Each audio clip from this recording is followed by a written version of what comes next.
시간 하나님의 말씀은 열왕기상 3장 16절에서 마지막 28절까지 말씀입니다. 열왕기상 3장 16절에서 28절까지 말씀입니다.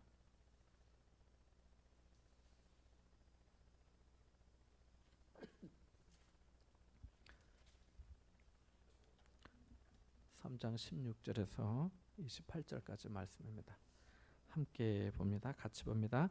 그때 창기 두 여자가 왕에게 와서 그 앞에 서며 한 여자는 말하되 내 주여 나와 이 여자가 한 집에서 사는데 내가 그와 함께 집에 있으며 해산하였더니 내가 해산한 지 사흘 만에 이 여자도 해산하고 우리가 함께 있었고 우리 둘 외에는 집에 다른 사람이 없었나이다.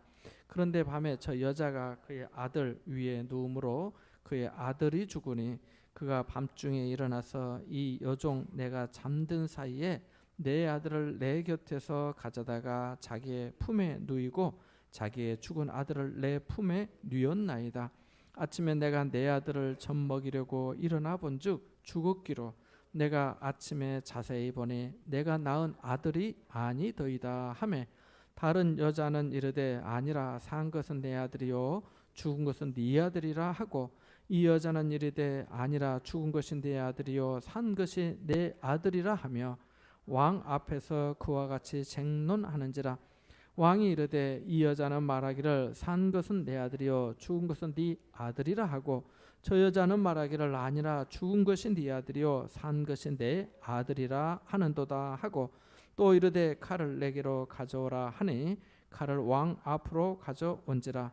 왕이 이르되 산 아이를 둘로 나누어 반은 이 여자에게 주고 반은 저 여자에게 주라.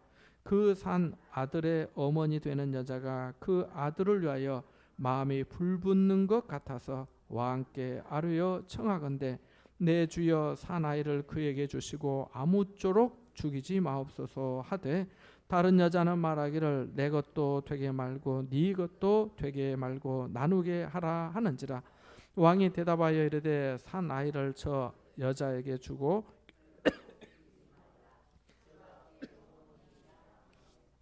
온 이스라엘의 왕이 심야에 판결함을 듣고 왕을 두려워하였으니 이는 하나님의 죄가 그의 속에 있어 판결함을 봄이더라. 아멘. 오늘 말씀은 솔로몬의 재판에 대해서 이렇게 잠깐 생각해 보겠습니다. 너무너무 유명한 이야기죠. 잘 알고 계셔서 아마 여러분이 설교를 하셔도 다 각자 새롭게 은혜롭고 또 즐겁게 아마 하실 수 있겠다는 마음이 들기도 합니다. 첫 번째 한번 읽어볼까요? 같이 봅니다. 시작.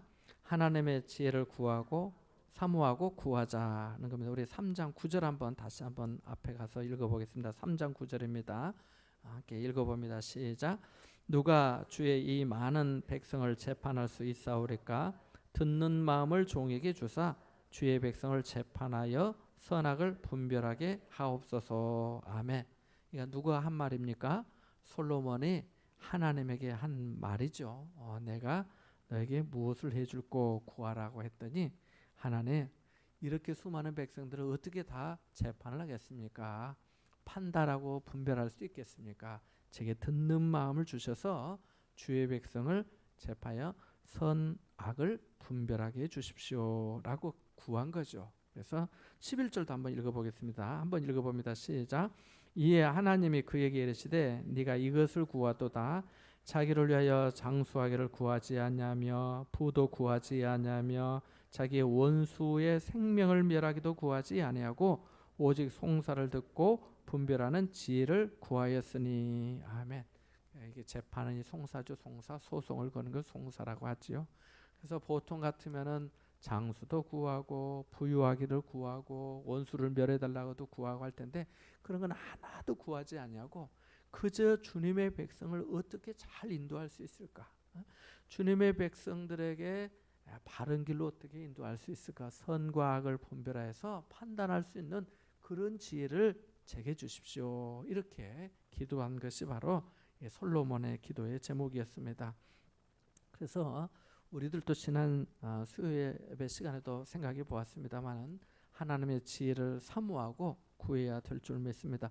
우리 잠언서 한번 찾아볼까요? 잠언 3장 한번 보겠습니다. 잠언 말씀 좀 몇 구절만 제가 좀 찾아봤는데요. 지혜가 가져다주는 유익이 얼마나 귀한지, 그 복이 얼마나 큰지 다른 부분에도 많이 나와 있지만 여기 한번 읽어보겠습니다. 잠언 3장 13절에서 15절까지의 말씀입니다. 같이 봅니다. 시작. 지혜를 얻은 자와 명철을 얻은 자는 복이 있나니 이는 지혜를 얻는 것이 은을 얻는 것보다 낫고 그 이익이 정금보다 나음이니라. 지혜는 진주보다 귀하니 내가 사모하는 모든 것으로도 이에 비교할 수 없도다. 아멘. 그러니까 지혜를 얻은 자, 명철을 얻은 자는 뭐가 있다고요? 복이 있다라고 이렇게 말씀합니다. 그래서 지혜를 얻는 것은 은을 얻는 것, 금을 얻는 것보다 훨씬 더 좋고 진주를 얻는 것보다 더 귀하고 네가 사모하는 모든 것으로도 이에 비교할 수가 없다. 그러니까 비교 우위에 있는 것이죠. 지혜가 최고다 이렇게 말씀하고 있죠. 그러면 우리가 지혜를 어떻게 얻을 수 있습니까? 2장 6절 말씀 한번 읽어보겠습니다. 잠언 2장 6절입니다. 잠언 2장 6절입니다. 같이 봅니다. 시작. 대저 여호와는 지혜를 주시며 지식과 명철을 그 입에서 내시며. 아멘. 누가 지혜를 주신다고 합니까? 여호와 하나님께서 지혜를 주신다라고 말씀합니다. 그 하나님께서 이 말씀 보니까 지식과 명철을 그 입에서 내신다. 그러니까 하나님의 말씀을 잘 들으면 지식과 또 명철을 우리가 얻게 된다는 겁니다. 9장 10절도 한번 볼까요? 잠언 9장 10절 말씀도 한번 읽어보겠습니다. 함께 봅니다. 9장 10절입니다. 시작. 여호와를 경외하는 것이 지혜의 근본이요 거룩하신 자를 아는 것이 명철이니라. 아멘. 그래서 여호와를 경외하는 것이 지혜의 근본이다 이렇게 말씀합니다. 자, 그렇게 솔로몬은 이렇게 듣는 마음을 구했고 또 선악을 분별할 수 있도록, 그래서 재판할 수 있도록 하나님 저에게 은혜를 주십시오 이렇게 구했는데 하나님께서 이제 그런 은혜를 그에게 주신 것이죠. 그래서 오늘의 이야기, 솔로몬의 이 유명한 재판 이야기는 하나님께서 솔로몬에게 솔로몬의 구하는 기도를 들으시고 또 정말 그 솔로몬이 하나님께로부터 얻은 그 지혜를 통해서 어떻게 했는지, 다시 말해서 솔로몬에게 주어졌는 이 지혜에 대해 실제로 확증해 주는 이야기라 할 수 있습니다. 선악을 분별하는 이 지혜를 예시하는 완벽한 이야기가 오늘의 이야기다 할 수 있습니다. 그래서 이 정말 우리가 이 말씀을 통해서 배울 수 있는 것은 솔로몬이 그렇게 하나님께로부터 지혜를 얻었다면 그가 바르게 판단하고 공정하게 판단하고 해야 되겠죠. 높은 사람만 봐주는 것이 아니라 낮은 사람도 봐줘야 되겠죠. 귀한 사람들만 높여서 평가해 주는 것이 아니라 천하고 서민들, 약한 사람들, 세상에서 정말 아무것도 아니라고 취급받는 바로 그런 사람들의 호소도 들어줘야 되겠죠. 그래서 오늘 주인공이 재판에 나오는데 주인공이 어떤 여자들이에요? 장녀들이죠, 장녀들. 그래서 원래 언어에 보면 매춘하는 여자들. 그래서 자기 몸을 팔아서 사는 그런 여자들인 거예요. 그런 여자, 다른 이야기도 주인공으로 등장한 이야기의 이 주인공 여자들이 별로 이렇게 좀 우리 마음에 와닿지 않는 바로 그런 사람들과 같은 이야기. 우리는 이런 사람들을 그냥 뭐 두 번도 생각 안 하고 무시하잖아요. 그런데 오늘 성경에 나오는 이 주인공은 두 여자는 창녀, 또 매춘하는 바로 그런 여인들이다라고 하는 거예요. 근데 바로 이들이 솔로몬 왕에게 와서 호소하는 그거에 대해서 솔로몬이 바르게 지혜롭게 판단, 재판을 했다는 얘기입니다. 우리 다시 본문으로 돌아가서 열왕기상 3장 28절 한번 읽어보겠습니다. 마지막 절인데 3장 28절 같이 한번 보겠습니다. 열왕기상 3장 28절입니다. 같이 봅니다. 시작. 온 이스라엘이 왕이 심야에 판결함을 듣고 왕을 두려워하였으니 이는 하나님의 지혜가 그의 속에 있어 판결함을 봄이더라. 아멘. 그래서 온 이스라엘 백성들이 왕이 이 재판을 심리해서 지혜롭고 판결한 것을 보고 하나님의 지혜가 그 속에 있구나 이걸 알게 된 거예요. 그러니까 이 이야기는 하나님께서 솔로몬에게 지혜를 주셨고 그 하나님으로부터 지혜를 얻은 이 솔로몬이 바르고 공정하게 이 창기와 같은 이런 어려운 일에도 또 그런 사람들에게까지도 공정하고 정의롭게 판결을 했다라고 하는 것입니다. 그리고 이걸로 말미암아 솔로몬 왕으로서의 통치자의 자질이 검증이 되고 또 그 나라의 왕권이 든든히 견고하게 되는 것입니다. 자, 그래서 여기서 우리가 하나님의 지혜를 사모하고 구해야 되겠는데 마태복음 12장 마태복음 말씀도 두 곳만 한번 찾아보겠습니다. 자, 우리가 솔로몬이 대단하다고 앞에도 우리가 지난 시간에도 나왔지만 3장 앞부분에 보면은 전후로 너와 같은 왕이 없을 거다 이런 말씀도 하셨는데 오히려 예수님은 이렇게 말씀하시죠. 마태복음 12장 42절 한번 보겠습니다. 마태복음 12장 42절입니다. 12장 42절 마태복음 12장 42절 같이 한번 읽어봅니다. 시작. 심판 때에 남방 여왕이 일어나 이 세대 사람을 정죄하리니 이는 그가 솔로몬의 지혜로운 말을 들으려고 땅 끝에서 왔음이거니와 솔로몬보다 더 큰 이가 여기 있느니라. 아멘.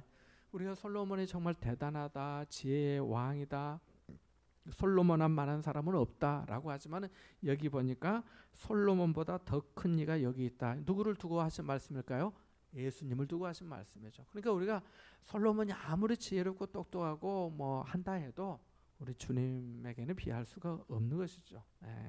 그래서 바로 그런 이렇게 말씀해 주고 있습니다. 또 한 곳이 있는데 마태복음 13장 54절 한번 읽어보겠습니다.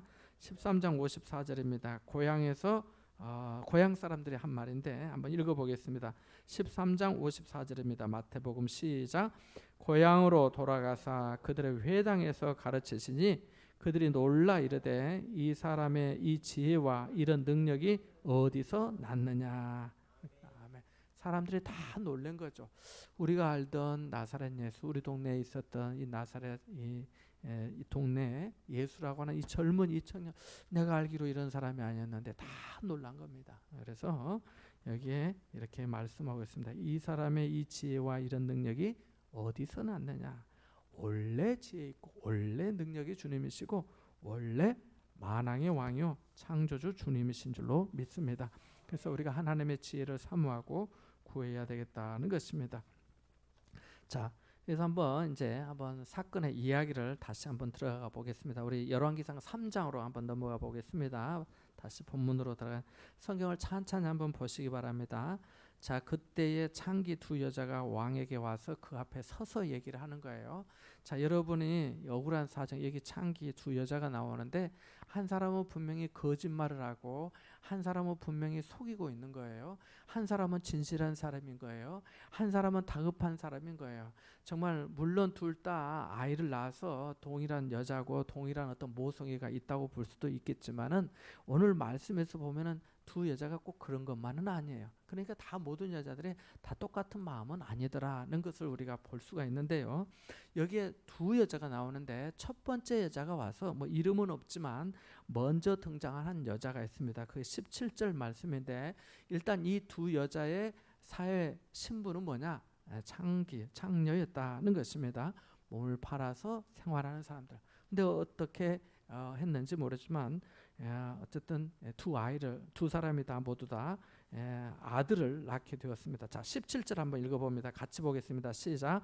한 여자는 말하되 내 주여 나와 이 여자가 한 집에서 사는데 내가 그와 함께 집에 있으며 해산하였더니 내가 해산한 지 사흘 만에 이 여자도 해산하고 우리가 함께 있었고 우리 둘 외에는 집에 다른 사람이 없었나이다. 자, 잠깐 여기까지만 한번 보겠습니다.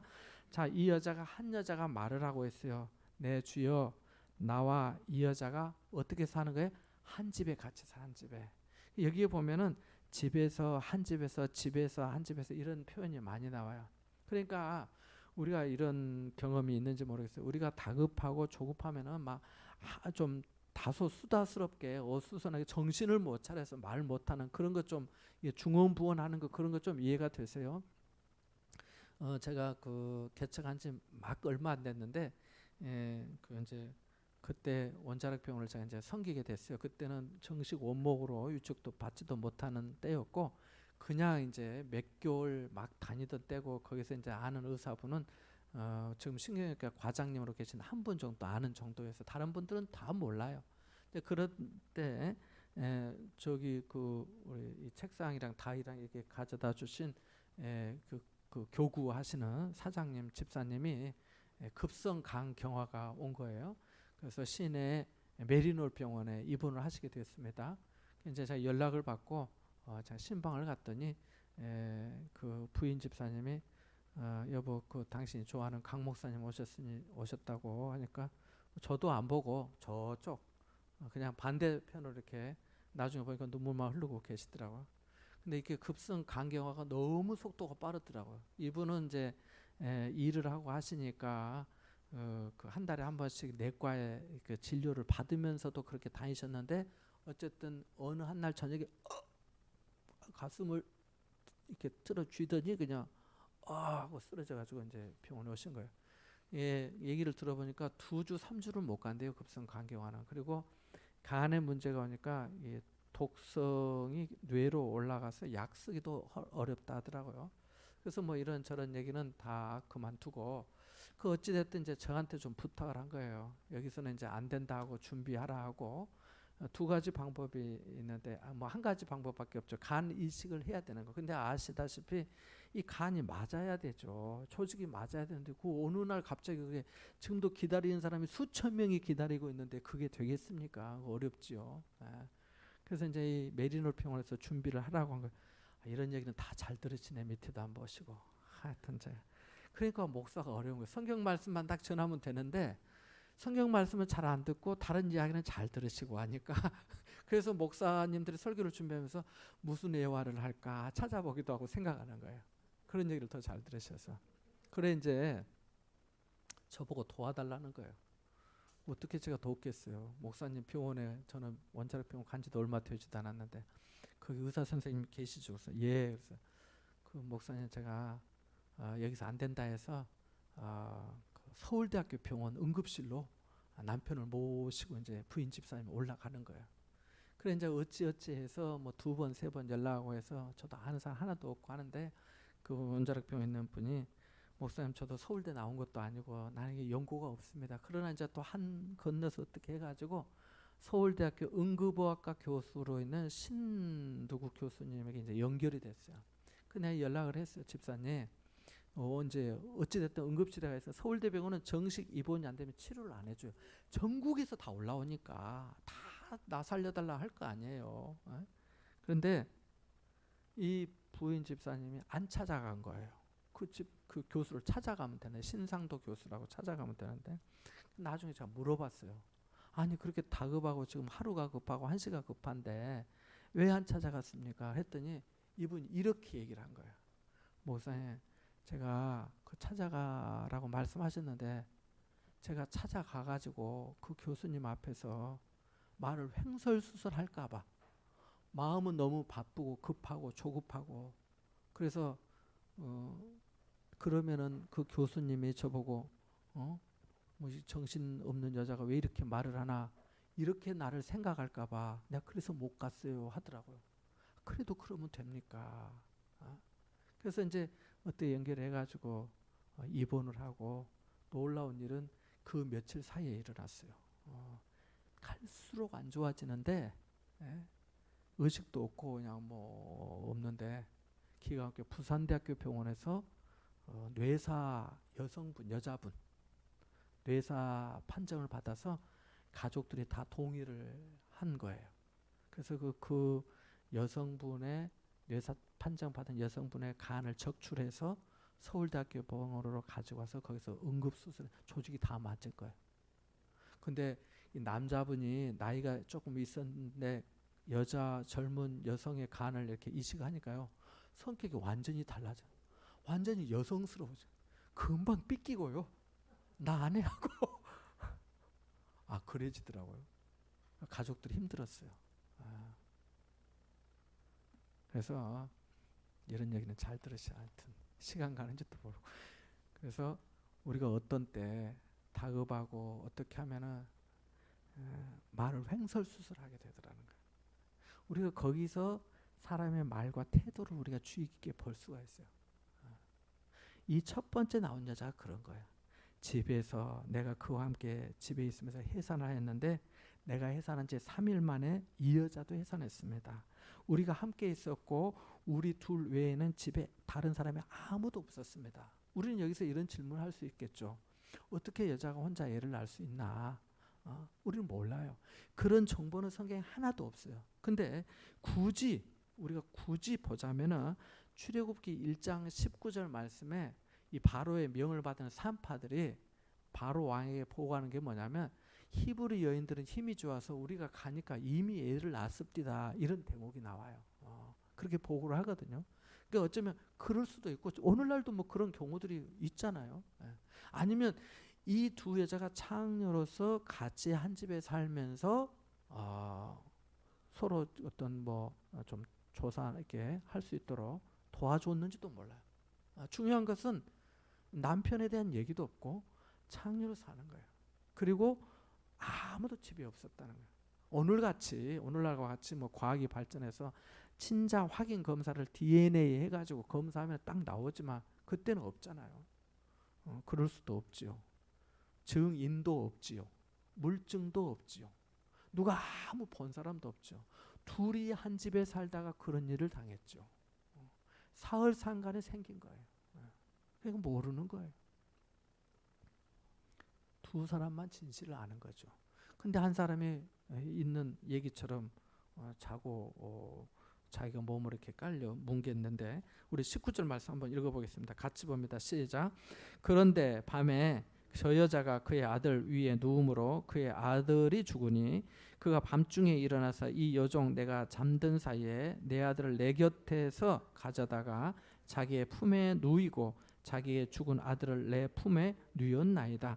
아침에 내가 내 아들을 젖먹이려고 일어나 본즉 죽었기로 내가 아침에 자세히 보니 내가 낳은 아들이 아니더이다 하매.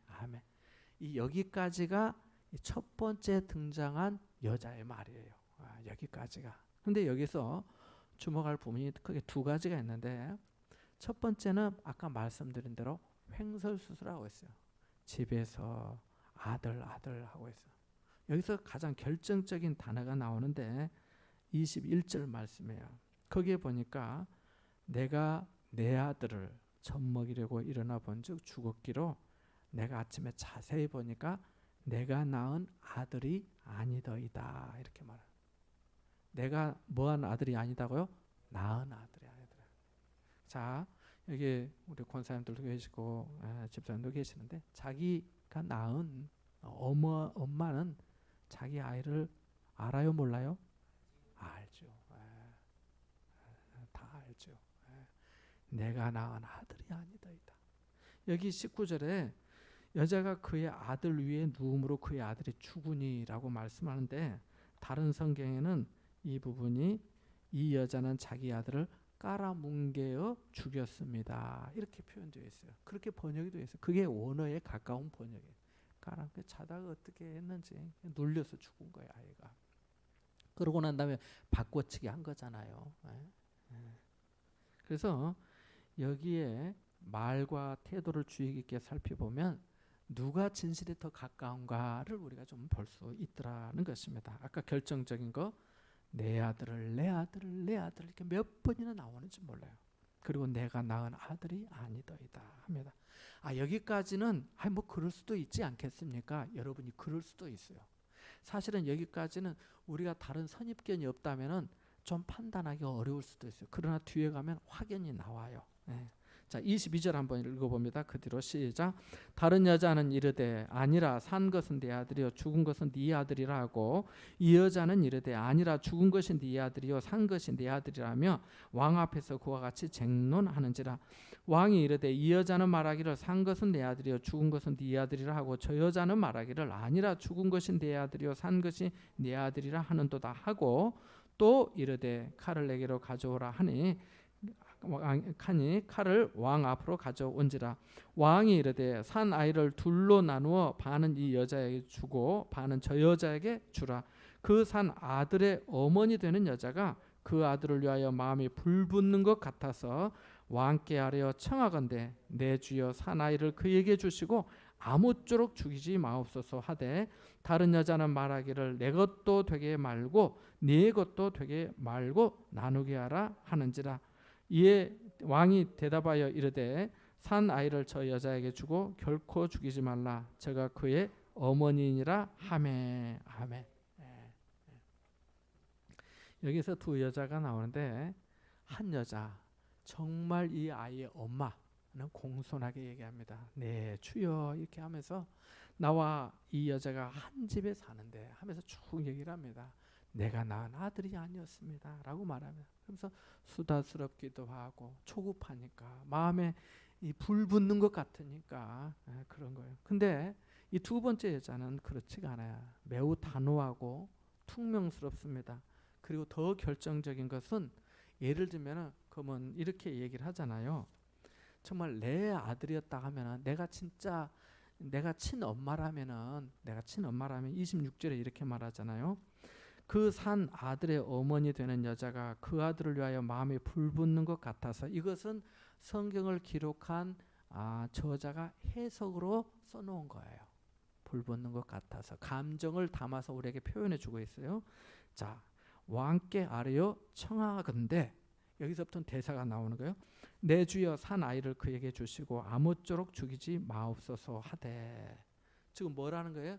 주라고 했어요. 그죠? 근데 앞에서 이 두 번째 여자는 퉁명스럽고 또 단호한데 둘 다 주장한 게 뭐였냐면은 산 아들이 다 내 아들이라고 말하고 있는 거예요. 죽으다는 네 아들이고 산 아들이 내 아들이다. 이 여자도 그렇게 말하고 저 여자도 그렇게 말하는 거예요. 그러면 둘 다 산 아들이 내 아들이라고 한다고 했을 때 이 두 번째 여자가 자기 아들이라고 주장했으니까 그러면 당신에게 이 여자가 그러면 이 여자 주세요 했으면 이 여자가 어떻게 해야 되겠어요? 그래 내 아들이니까 내가 키울 거야. 이렇게 나와야 정상이잖아요. 그래요 안 그래요? 제가 말을 좀 잘 못합니까? 맞지요? 내 아들이라고 했으면 자기가 돌려받았으면 좋아하고 거기서 멈춰야 되잖아요. 그런데 뭐라 합니까? 이렇게 말하잖아요. 주라고 하니까 청하건대 그 아이를 그에게 주시고 아무쪼록 죽이지 마옵소서 하니까 다른 여자는 말하기는 뭐냐면 내 것도 되게 말고 네 것도 되게 말고 나누게 하라. 이렇게. 그러면 어떻게 되는 거예요? 산 아들이 자기 아들이라 했는데 그럼 자기 아들 죽여서 나눠준단 말이에요? 말이 돼요? 안 되잖아요. 그런 거죠. 그러니까 너무 비인간적인 거예요. 그래서 여기에서 솔로몬이 이 여자가 그 아이의 친엄마다 이렇게 한 거예요. 우리가 이 속임과 거짓의 그 마음에 있는 이 악함들이 산 아들이 내 아들이라고 했다가 아이고 돌려받았으면 내가 맞는 거죠. 그런데 어떻게 자기 자식을 나눠서 주라 해요. 그거는 안 되는 일이잖아요. 그래서 우리가 말과 태도를 주의 깊게 살피는 거. 누가 진실에 더 가까운가? 우리가 좀 생각해 보면 좋겠다는 겁니다. 우리 한번 읽어보겠습니다. 같이 봅니다. 시작. 마음이 불붙는 것 같아서. 여기는 잠깐 설명을 좀 드리고 싶어서 본 건데 여기 말씀에 중요한 대목이 26절이죠. 그러니까 정말 정말 친엄마의 마음은 처음부터 불붙었죠. 처음부터. 아마 이런 어려운 문제를 아무도 본 사람도 없고 물증도 없고 둘이 한 집에 살고 둘 다 서로 제 아들이라 하고 아무 어떻게 할 수가 없잖아요. 요즘 같으면 친자 DNA를 검사한다지만 그것도 없고 이거 모르는 거예요. 아마 성경 어떤 주석학자는 아마 솔로몬 왕에게 바로 이 일이 온 게 아니고 몇 번의 재판을 거쳐서 이거 도저히 안 되겠다. 왕에게 갈 수밖에 없다. 우리로 하면 1심, 2심, 3심에서 대법원까지 간 것 같이 그렇게 한 거다. 이렇게 보고도 있습니다. 보는 학자도 있어요. 자, 여기에 보면 마음이 불붙는다 했는데 마음이라는 히브리어의 원어의 뜻은 창자, 또 여성의 자궁 이런 의미가 있습니다. 그러니까 정말 그래서 고대인들은 이 감정이 창자에서 나온다고요. 우리가 그런 말하잖아요. 끓는 심정이라 하잖아요. 창자가 끊어질 듯 이런 표현도 하잖아요. 그러니까 사실은 이 인류의 그 감정의 공감대랄까요? 이 공감이라는 게 이 공유되는 부분들이 그렇게 있는 거죠. 뭐 지역과 민족을 떠나서도 그래서 이 마음은 바로 이 창자 또는 자궁이라고 하는 그런 의미가 있고요. 자, 이것이 이 단어가 신약 성경에서는 심장 또는 심정 또는 마음 이렇게도 번역이 되어 있기도 합니다. 여기 몇 군데만 한번 찾아보겠습니다. 빌립보서 1장 8절입니다. 같이 봅니다. 시작. 내가 예수 그리스도의 심장으로 너희 무리를 얼마나 사모하는지 하나님이 내 증인이시니라. 아멘. 내가 예수 그리스도의 심장으로, 여기도 같은 이 마음이라고 하는 이런 단어가 쓰인 겁니다. 고린도 후서 6장 12절 말씀에 보면은 여기는 심정이라고 하는 단어가 나옵니다. 고린도 후서 6장 12절 292쪽인데요. 같이 봅니다. 너희가 우리 안에서 좁아진 것이 아니라 오직 너희 심정에서 좁아진 것이니라. 그래서 심정, 이게 마음에 심정을 누가 알겠는가 뭐 이런 표현할 때도 있는데, 자, 빌레몬서 1장 7절 말씀도 있습니다. 빌레몬서 1장 7절 말씀 같이 한번 보겠습니다. 사도 바울이 빌레몬에게 쓴 편지인데 그 중에 한 부분이죠. 빌레몬서 1장 7절 밑줄을 그어 놓으면 좋겠습니다. 같이 봅니다. 시작. 형제여, 성도들의 마음이 너로 말미암아 평안함을 얻었으니 내가 너의 사랑으로 많은 기쁨과 위로를 받았노라. 아멘. 여기에 성도들의 마음이 여기 같은 뜻이에요. 같은 뜻. 그래서 너로 말미암아 당신 때문에 빌레몬 씨 때문에 평안함을 얻었습니다. 내가 너의 사랑으로 많은 기쁨과 위로를 받았습니다. 그러니까 이 빌레몬이 사도 바울에게 기쁨과 위로가 되었던 것이지요.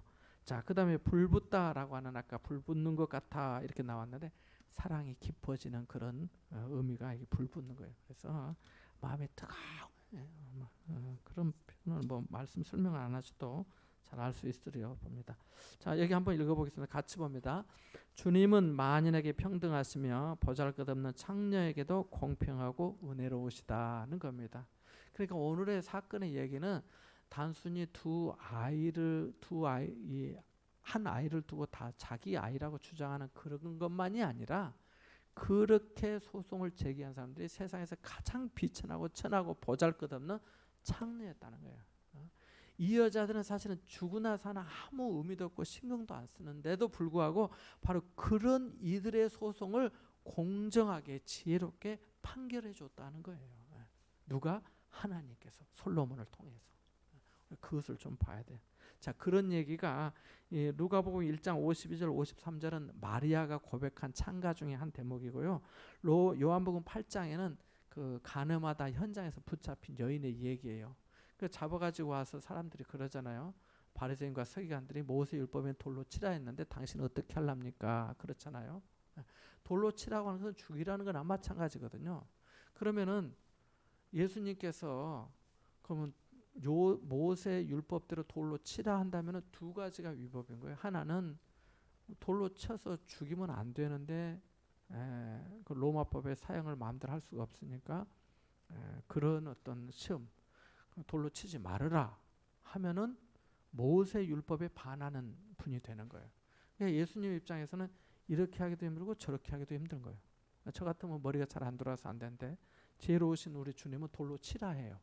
조건이 있어요. 뭐예요? 죄 없는 자가 먼저 돌로 치라 그래요. 죄 없는 자.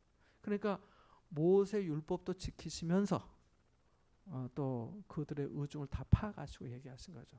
이 이야기 가늠하다 현장에서 붙잡힌 이 여인은 사실은 매우 불행한 여자예요. 혼자 그런 일을 한 것도 아닌데 남자는 놓아주고 이 여자만 붙잡아 온 거예요. 사람들의 마음이 악한 거예요. 그만큼. 이 여자는 학대받는 여자나 마찬가지인 거예요.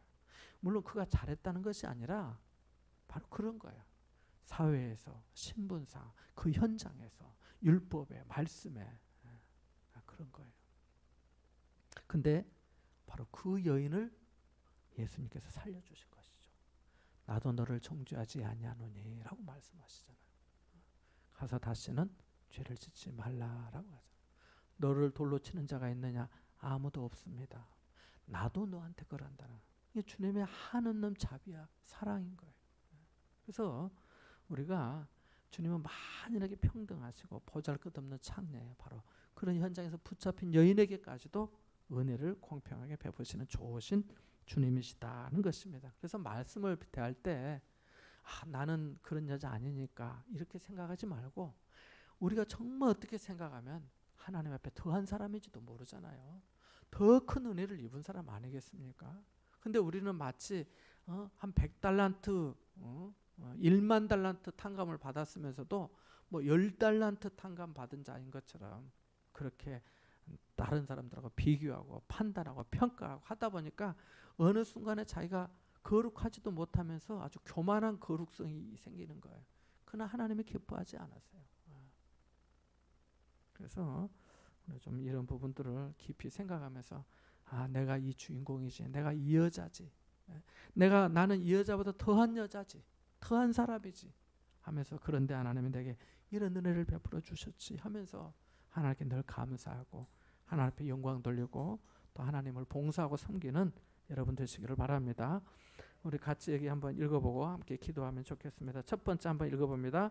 하나님의 지혜를 구하자. 두 번째, 영혼에 대한 불붙는 마음을 주소서. 세 번째, 하나님의 정의가 실현되기를 우리 가운데 이 사역 가운데 우리가 좀 그런 기도를 하면 좋겠습니다. 우리 같이 한번